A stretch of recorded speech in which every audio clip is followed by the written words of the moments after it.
So will we all be seated?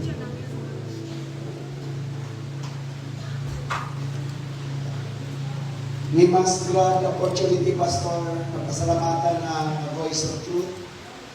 Ang aming team, headed by Pastor Jerome Marasigan and also Pastor Mary Lee Marasigan sa Miracle Power of Jesus. Kami po ay nagpapasalamat sa inyong accommodation na sobra-sobra pagkain, busog po kami. And of course, ang leadership ng church at lahat po ng mga kapatiran natin, maging po sa mga outreaches, at maging po sa ating mga pastor, we would like to extend our thanksgiving sa inyong lahat. Salamat po na maraming pagpalain po kayo ng Panginoon. Amen? Okay, sabihin mo sa katabi mo, kaliwang kanan, harap at likod. Pinagpala ka ngayong gabi.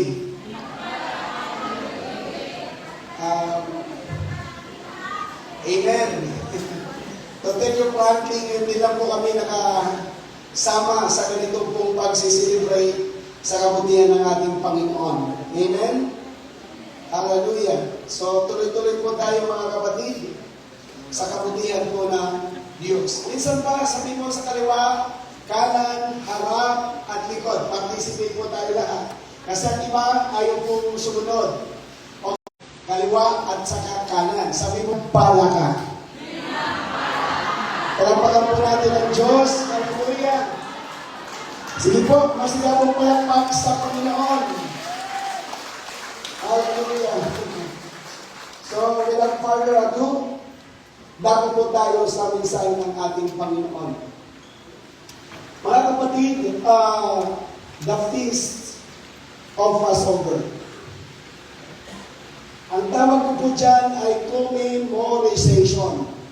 Because we're just commemorating, praise God, sa gawa ng ating Panginoong Jesucristo. So pag sinasabing Feast of Passover, para lalo natin maintindihan, ating babaybayin ang kasaysayan sa Biblia kung kailan, saan nag-originate ang tinatawag nating Feast of Passover. Sa Bible po ay meron po tayong 7 uri ng fiesta or festivals. Naandyan po yung Feast of Tabernacle, yung tinatawag nating Sukkot. And then naandyan po mga kapatid ang Feast of Unleavened Bread, Hag Hamatzot. And then naandyan po ang Feast of Passover, Pisak. And then number 4, Feast of First Fruit, Bikor, and then number 5, Feast of Pentecost or Feast of the Weeks, Shavuot, and asa na tayo? Pang-anim, the Feast of the Trumpets, Teruah, and then Feast of Atonement, Yom Kippur. So ito po ang 7 na ipinagdiriwang taon-taon ng bansa ng Israel and has its significance ito sa bagong tipan. Ang lahat po ng piyesta na yan, ang katuparan ay si Jesus. Sabi nga po ninyo, Jesus. Lakasan natin, paano naman ang iba mahina? Sabi natin, Jesus. So tingnan po natin ang fulfillment. Sige, next kapatid. Ang Feast of Passover, it already happened on the cross. Feast of Unleavened Bread, the purification of sin, nangyari po yan, mga kapatid, sa panahon ng Jesus. Feast of First Fruit, yan po ang resurrection. Feast of Pentecost, yung pagbaba ng Holy Spirit, yan po yung the church. And then Feast of the Trumpets, hindi pa ho nangyayari because we are awaiting for the rapture. Amen. Huling pagtunog ng trumpeta, and then Feast of the Day of Atonement, that is tribulation para lang yan sa Israel, and then Feast of Tabernacles, the millennium. So, may mga nangyari na, may mangyayari pa lang, pero put in mind that all of those feasts, kay Jesus lang kayo nakatingin. Sabi nga ninyo, Jesus. Okay, next mga kapatid. Hallelujah. Sabi po ng Revelation 13:8, musimba sa mananap ang tanang katauhan sa kalibutan kansang mga ngalan wala mahisulat sa pasahon sa kinabuhi, sukat pa sa pagbuhat sa kalibutan. Ang basahon iya na, sa nating kakornero na gipatay. Maganda sa English para gusto ko lang po kayo ma-communicate sa inyong lingwahe. And all the inhabitants of the earth will fall down in adoration and pay him homage. Everyone whose name has not been recorded in the book of life of the Lamb that was slain in sacrifice from the foundation of the world. Wala pa po ang mundo, wala pa pong tao, the Lamb has been already slain. So meaning to say, mga kapatid, para maunawaan po natin, nasa plano na po ng Diyos, wala pang creation, naroon na sa plano ng Diyos na may papatayin tupa. Sabi mo nga ulit sa katabi mo, tupa. Okay, tingnan po natin mga kapatid. Sige, next. Madali lang po ito. Christ's death is God's ultimate plan for salvation. Tandaan po natin ang kamatayan ni Jesus is ultimate plan. Hindi po ito plan B. Hindi po ito opsyon. Ang kaligtasan ng Diyos, wala pa ang mundo, alam na ng Lord na may magsasakripisyo na si Yesu Cristo sa krus ng Kalbaryo bilang lamb para sa ikaliligtas ng bawat isa. Amen? Sabi niyo, Amen. Ngayon, your name has been written in the book of life. Kasi pag nagbabasa tayo ng Bible, vice versa lang. Vice versa. Ang binanggit ko na ng Revelation, mga pangalan na hindi nakasulat sa aklat ng buhay. Ang kabila noon, may mga pangalan na naisulat na sa aklat ng buhay before the foundation of the world. And to tell you frankly, lahat ng born again, lahat ng Kristiyano, lahat ng mananampalataya, your name has been written already before the foundation of the world. Hallelujah. Wala yata mo kasama. Hallelujah. Ulitin ko. Wala ka pa. Hindi pa nagliligawan ang mga magulang mo. Alam na ng Diyos na sa pizza na yan, sa tao na yan, ikaw ay kikilala sa Diyos. That's why your name has been already written before the foundation of the world. At para malaman ninyo, wala pa ang mundo, the Lord already provided the Savior, and that is Jesus. May nagtanong sa akin, Pastor, kung purnalis ang Diyos, alam niya magkakasala si Adan at si Eva, why still He created them? Sabi ko, kung babaguhin ang Diyos at hindi niya lalangin ang tao, kukontradict yan sa kanyang character that God never changed. Magiging pabago-bago ang Diyos kung hindi niya itinuloy ang paglalang sa tao. Pero dahil ang Diyos ay hindi pabago-bago, tinuloy niya. Pero nang makita ng Diyos na ang tao ay papagsak, He already provided the Redeemer, and that is Jesus Christ. Amen? Kaya si Jesus, hindi ko siya option, hindi siya plan B. He is the ultimate Savior of mankind. Sabi mo, I like that. Masaya ba kayo na wala ka pa sa mundo, nakasulat ng iyong pangalan sa aklat ng buhay? May nagtanong nga sa akin, Pastor Lito, di ba sabi ni Moses, Lord, if you will not forgive this Israel's people, blot out my name in the book of life. Praise God. Pero ang totoo, wala hong burahan sa book of life. Kasi ang Diyos, hindi siya pabago-bago, hindi siya bigay-bawi. The moment He saved you, you are saved forever. Hallelujah! Sabi mo, I like that.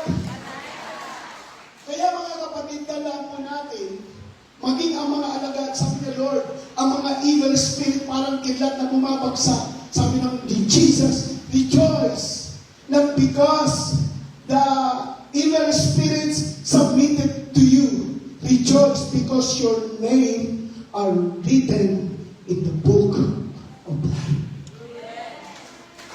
Hallelujah. Are you happy? Wala pa tayo sa realidad, pero naandun na tayo sa plano ng Diyos. Kaya it is not accident kung bakit ka narito sa gabing ito. It is just a manifestation of God's plan before the foundation of the world. And those are His were predestined. Basa tayo. Sige kapatid, dadaan lang tayo kasi nagpupundasyon tayo. However, that solid foundation still stands. It has this inscription in it, the Lord knows those who belong to Him. And everyone who calls on the name of the Lord must turn away from evil. Kaya napapansin mo, bata ka pa lang, mabait ka na. Bata ka pa lang because He put eternity in your heart dahil wala ka pa sa mundo, pinili ka na ng Diyos na kanyang maging anak. Amen! Kilala ka na ni Lord. Okay, next, mga kapatid. Ang sabi ng Exodus 12:5 hanggang 8, ang iyong korderong sa taga-English na pipiliin ay yaong walang kapintasan.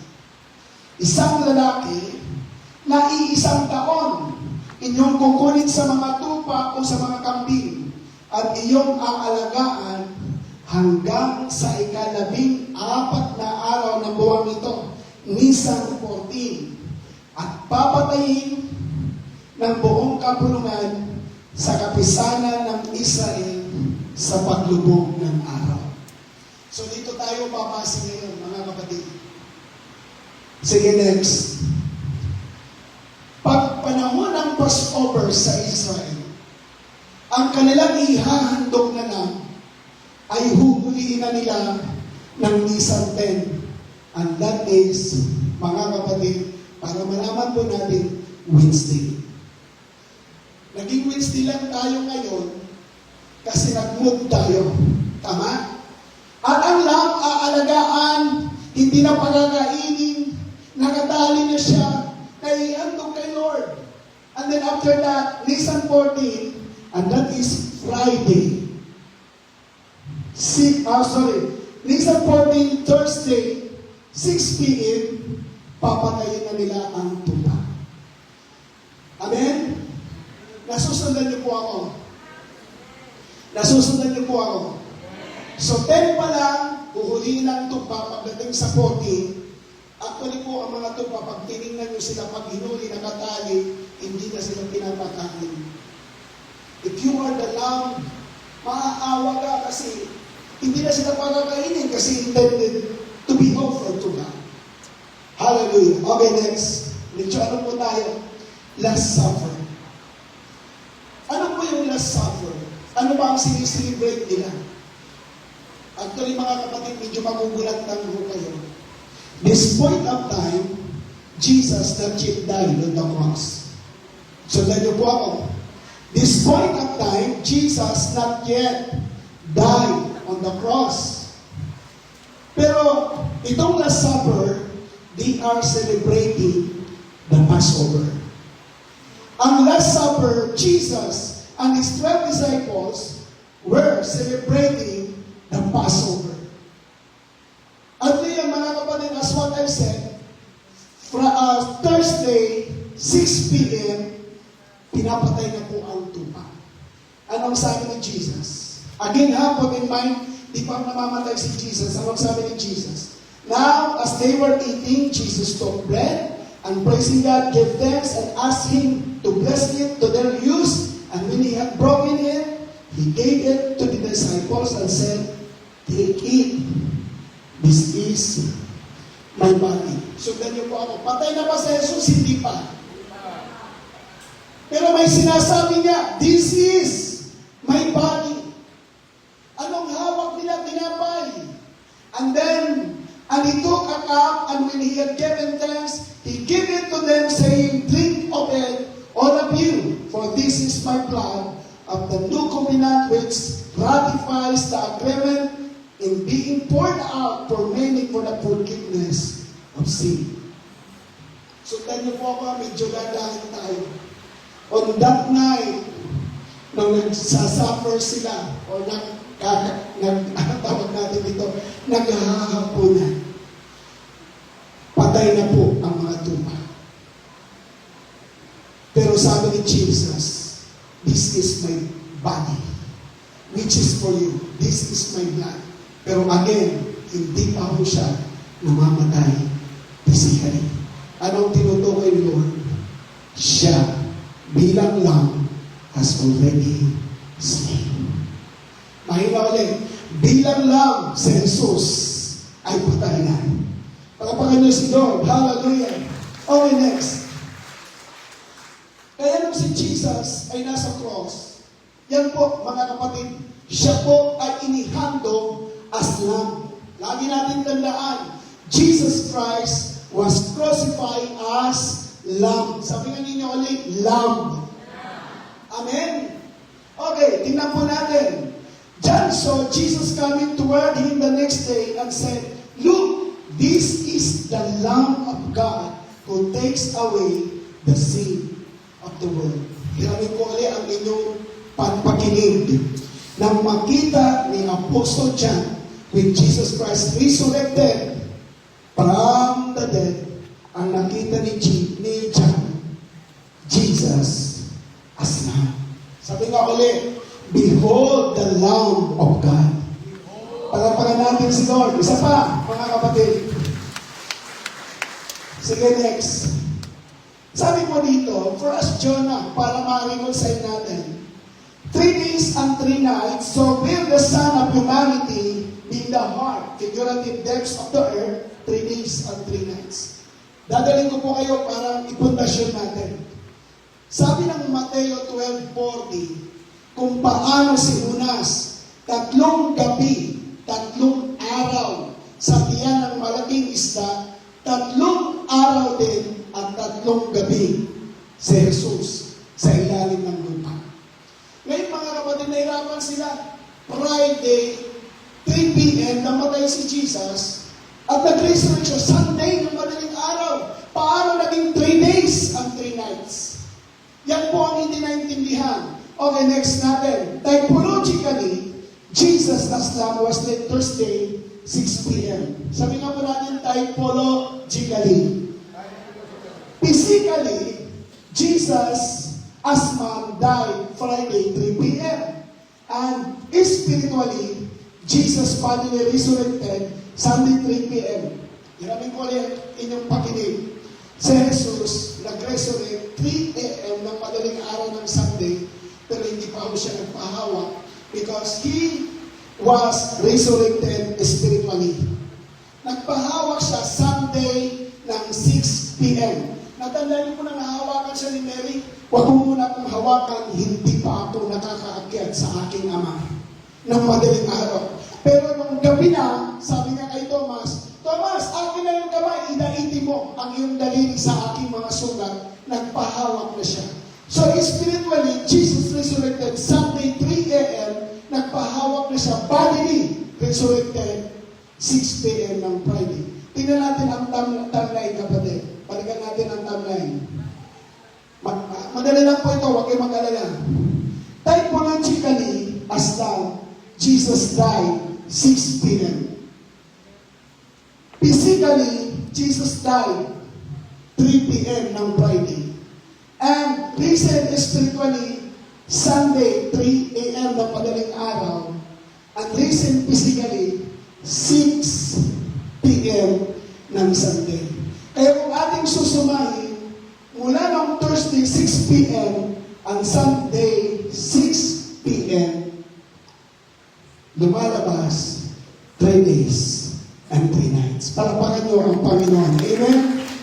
So, para malaman po ninyo, si Jesus talaga, when He was crucified on the cross, He was sin offering bilang isang lamb. Sabi nga po natin muli, lamb. Okay, sige kapatid, next. Tuloy-tuloy natin. na inyong nalalaman na kayo'y tinubos hindi ng mga bagay na nasisira ng pilak o ginto mula sa iyong walang kabulang para ng pamumuhay na pinamana sa inyo ng inyong mga magulang, kundi ng mahalagang dugo gaya ng sa korderong walang kapintasan, walang dungis sa makatwid bagay ang dugo ni Kristo. So ngayon, isipin niyo muna, hallelujah, dugo ng ating Panginoon. Sabihin ninyo, blood of Jesus Christ. Ngayon, church, buksan niyo po, kasi para bang ginagawa ng mga Kristiyano, they take for granted yung ginawa ni Jesus. Tingnan po natin, na nakilala nga ng una bago itinatag ang sanlibutan. Ngunit inihayag nga sa huling panahon dahil sa inyo na sa pamamagitan niya nananampalataya kayo sa Diyos na sa Kanya bumuhay, maguli sa mga patay at sa Kanya nagbigay ng kaluwalhatian upang ang inyong pananampalataya at pag-asa ay magpasa sa Diyos. Nakita niyo po ang sinasabi ni Pedro, again, he was preparing to the Lamb that was slain before the foundation of the world. Again, that is Jesus. Start na po natin. Hallelujah. And to Jesus, the mediator, go between agent of a no covenant and to sprinkled blood, which speaks of mercy, a better and nobler, more gracious message than the blood of Abel, which cried out for vengeance. Tingin kayo dito sa akin. Alam niyo po, dapat hindi na tayo guilty. Because may dugo nang nabuhos para sa atin. At ang sabi ng Bible, the blood of Jesus speaks better than Abel. Anong ibig sabihin? Pag ikaw ay na-accuse, sasabihin nila, o ikaw tumatayo ka. Kahapon lang naandun ka. Gumagawa ka ng kasalanan. Tapos din, patayo-tayo ka kay Lord. Anong gagawin ng blood of Jesus? He is forgiven. Again, ulitin ko, nagsasalita ang dugo ni Jesus para sa bawat isa. Amen? Hallelujah! Pag anumang accusation, ay, ikaw nga, galing ka lang sa marumi, nagkasala ka lang. Anong sasabihin ng dugo ni Jesus? He is cleansed.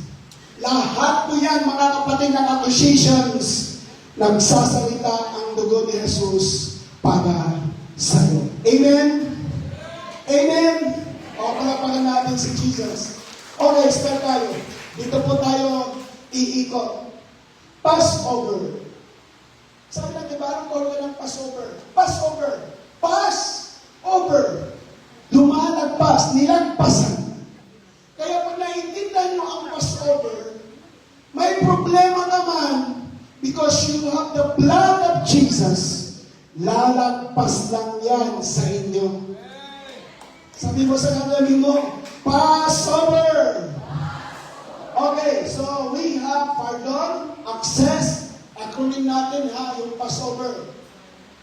Asa na kapatid? Hallelujah. Pardon or forgiveness, access, salvation, sanctification, overcome, vindication or justification, elimination, and reconciliation. Isa-isa natin ang mabilis. Number 1. Sige kapatid, pasensya ka na kasi next. Hallelujah. We have pardon, forgiveness by the blood. Ikaw ay pinatawad. Basa tayo. Sabi po ng Bible, sapagkat ito ang aking dugo ng tipan na nabubuhos dahil sa marami sa ikapagpapatawad, forgiveness ng mga kasalanan. Sabi mo sa katabi mo, you are forgiven.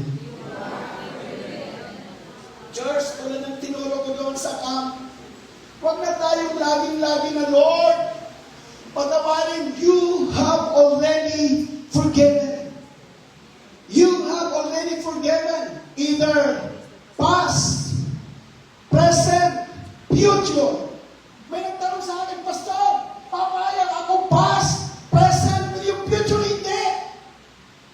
Sabi ko, nung panahon si Jesus na namamatay sa krus, wala pa tayo. We are in the future. Right? Wala yata ang kausap talaga. We are in the future. So therefore, nung si Jesus ay dumanak sa ang dugo niya sa krus ng Kalbaryo, He forgive all sins. Amen. Sabi ko, forgiven ka na. Ganito po tayo manalangin. Pakinggan niyo po ako. Ano ang sabi ng Bible? Ang iba, Panginoon, patawarin mo ako. Ilang mo karapat dapat.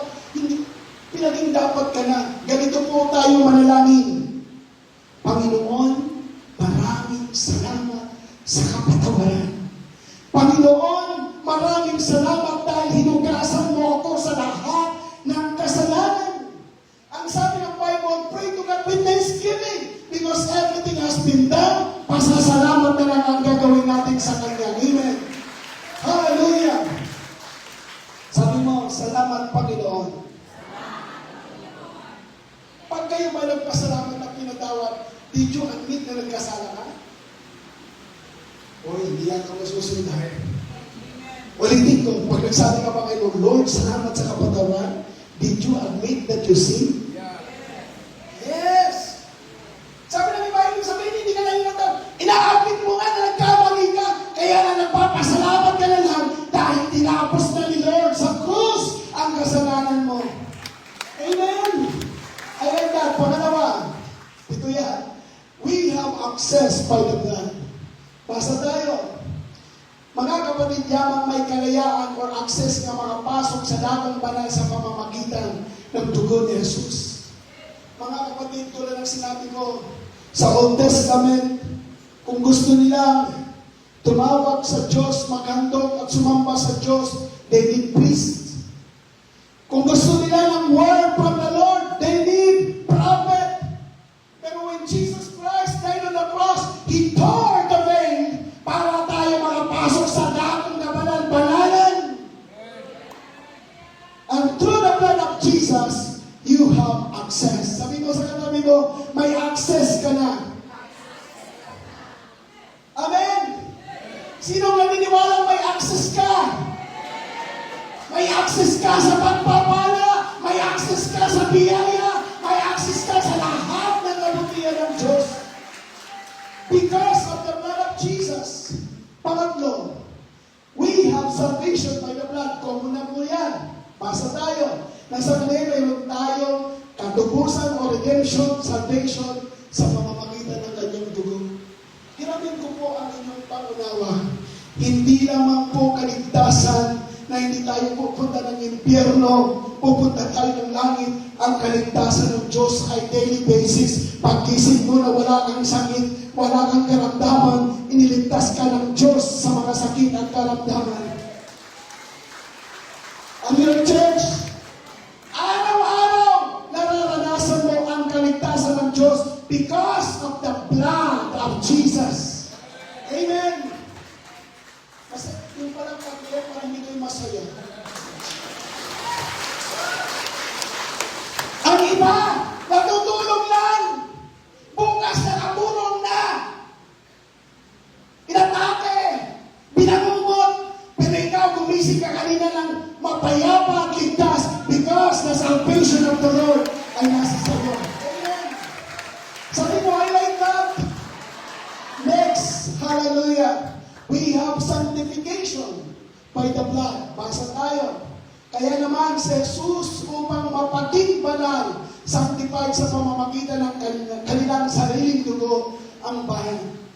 Mga kapatid, iba po yung justification sa sanctification.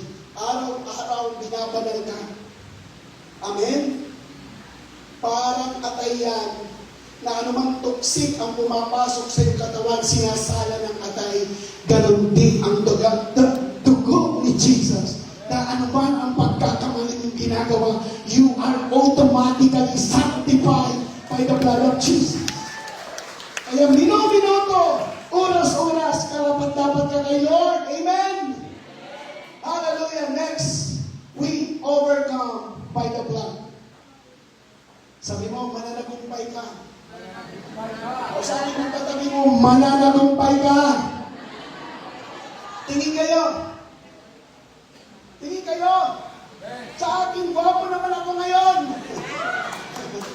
Hindi, ano? Sabi ko, hindi ka magiging victorious kung wala kang battle na dadaan. Hindi mo masasabi na si Lord ay healer kung hindi ka dumaan minsan ng kasakitan.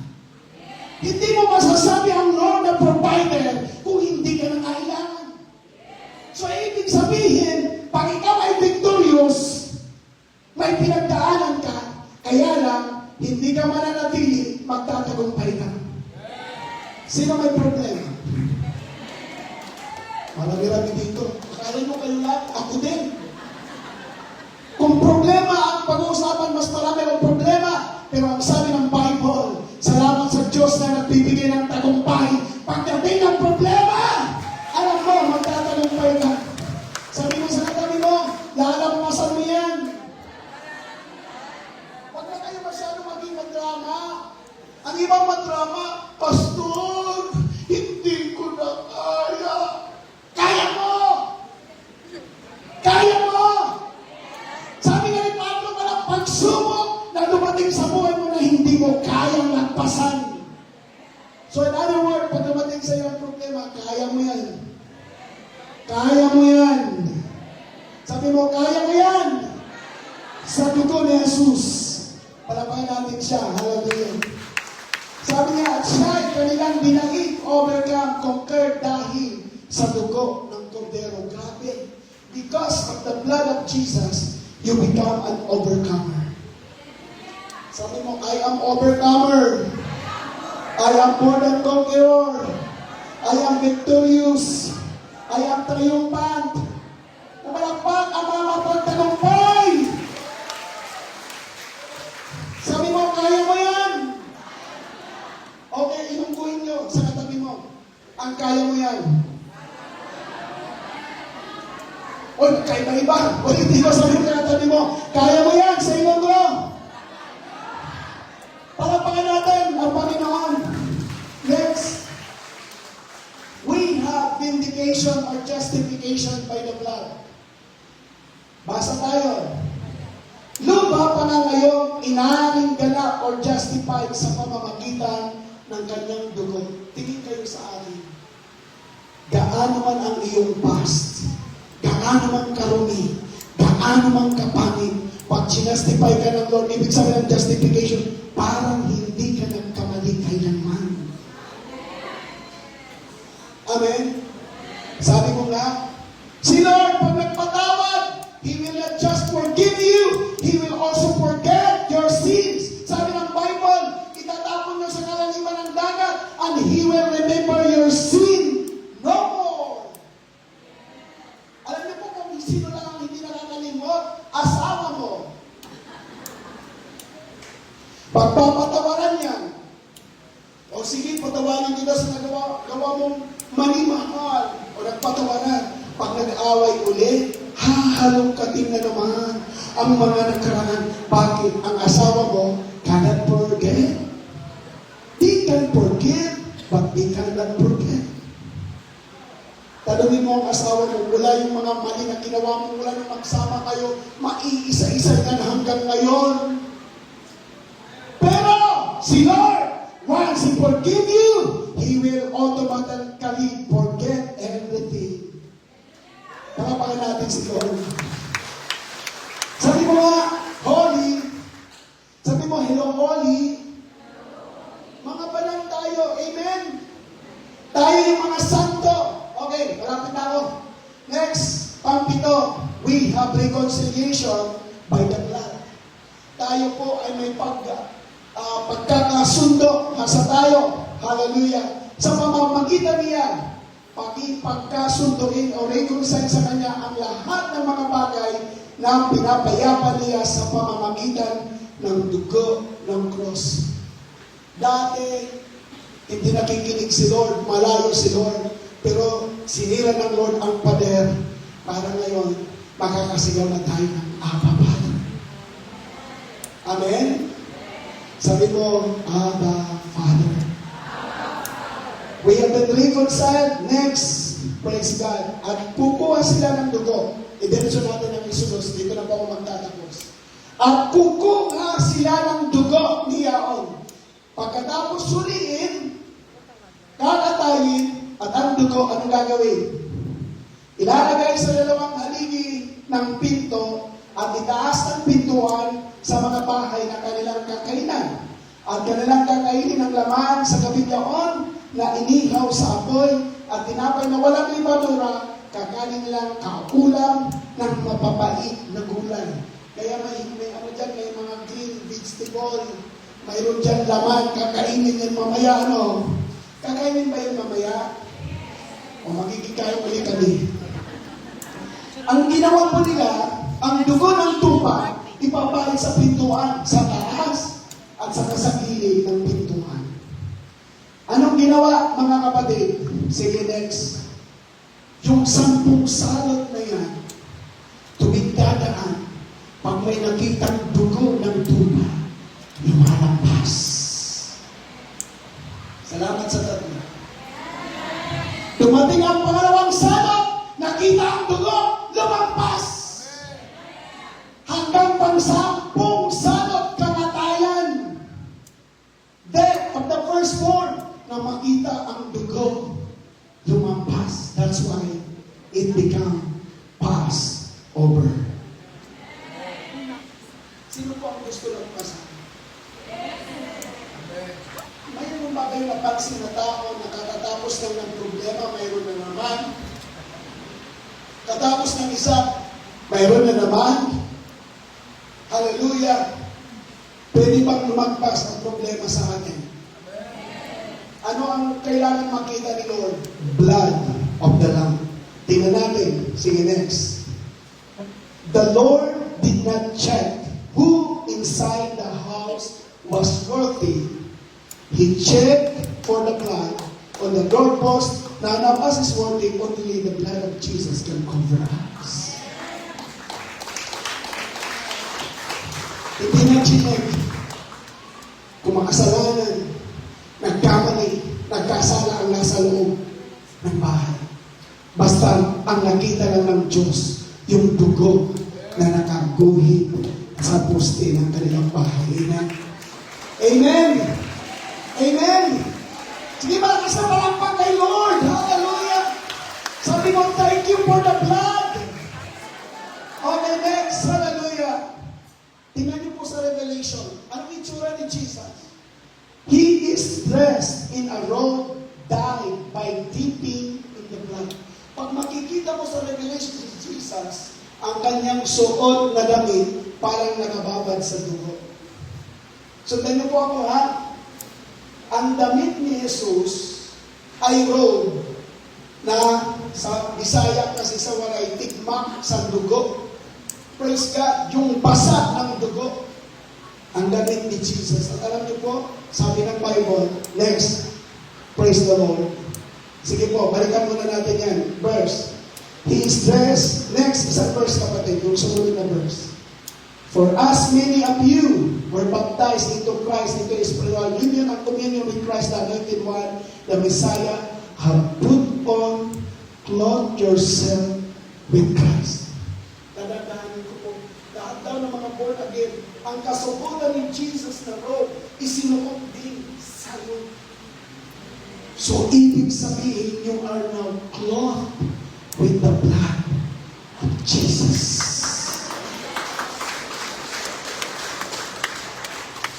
May problema yata yung ibayo ko palakpak.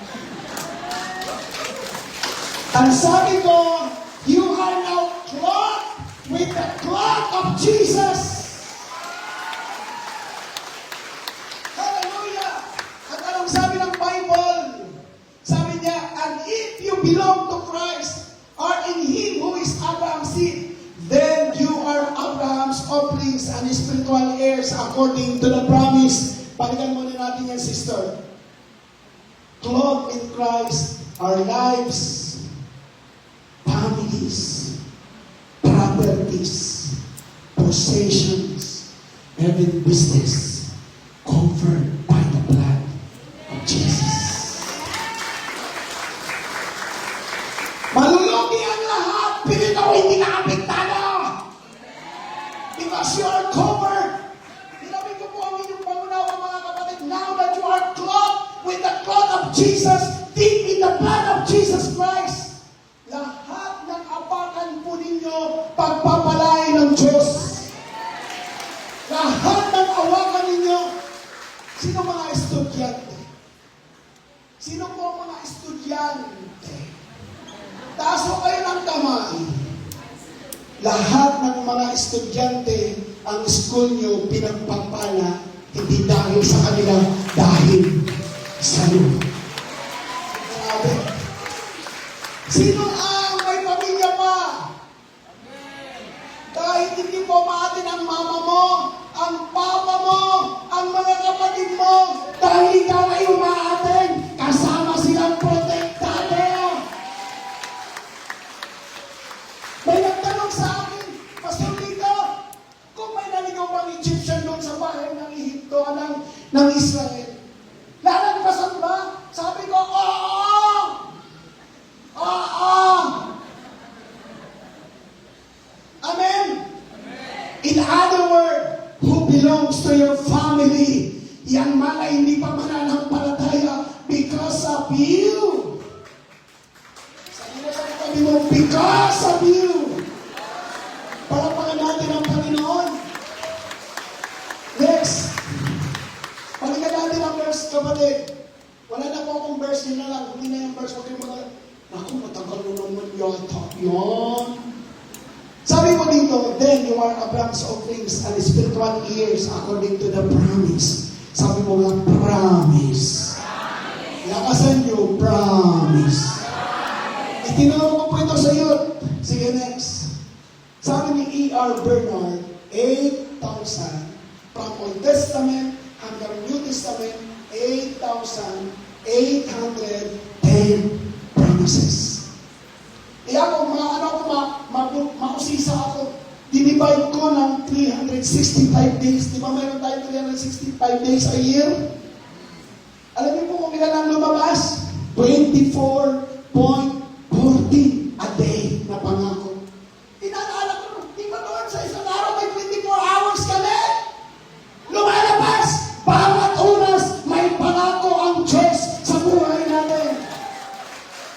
Natutulog ka, nagpapahinga ka, ang pangako ng Diyos round the clock gumagana dahil sa dugo. Sa dugo. Tingnan mo nga ang katabi mo kung pulang-pula na yan. Nako. Ano nakikita nyo? Mapula na ba ang katabi nyo? Nako, hindi ako nakikita ng espiritual.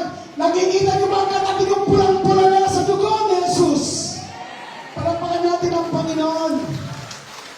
Last. Sige kapatid. Wow, praise God. Promise of provision, protection, prosperity, physical health, physical health, physical healing, physical longevity. Si Pastor Noel, lagi pag nakakausap namin yun, Pastor Lito, wag kang maglalala, magsasalta ng mga negatibo. Ang langit nakapaghihintay. Hindi pa natin kailangan umuwi kay Lord. Marami pa tayong gagawin sa ministry. Marami pa tayong aabutin na kaluluwa.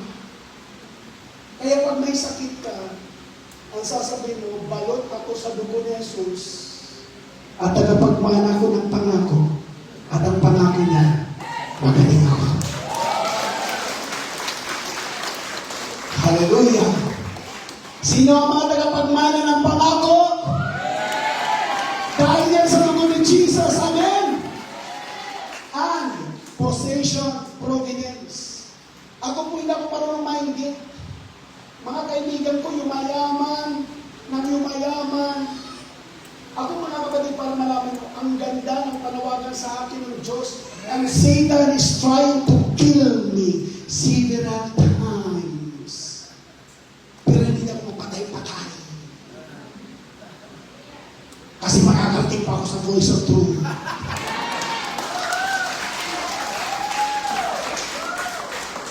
Mabait kayo ng pastor niya, si Pastor Jerome.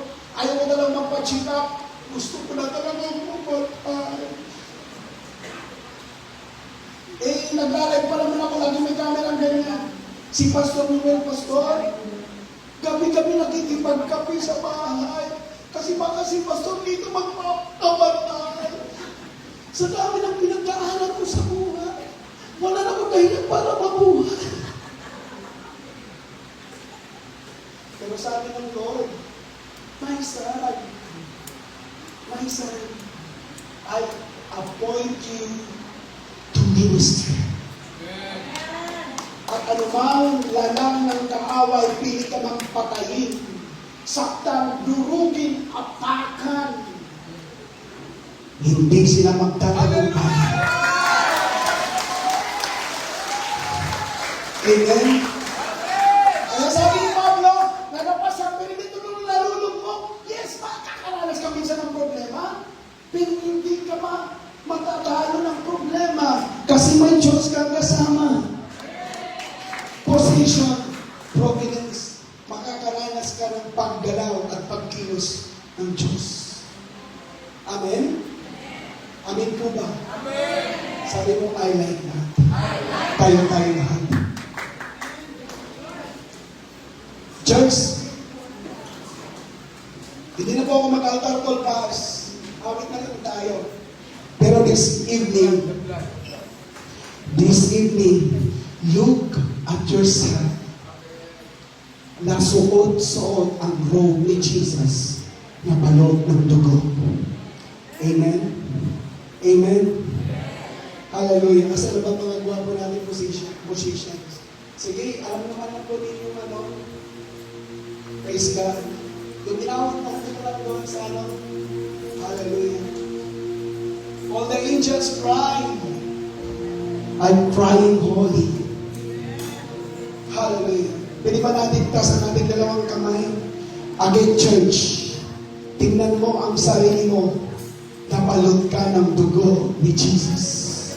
Because of that blood, all of your need, all of your prayers will be granted. Hallelujah. Because dahil sa dugo ni Jesus, you become the heir of the promises of God.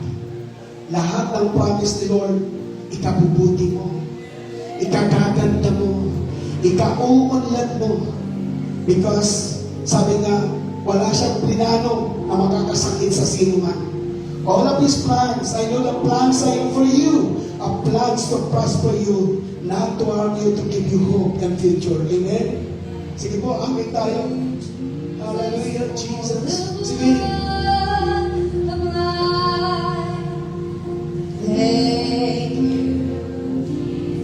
It has washed me white. And then Jesus, come on. Thank you, Jesus. You have saved my life and brought me from the darkness into glorious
cup of blessing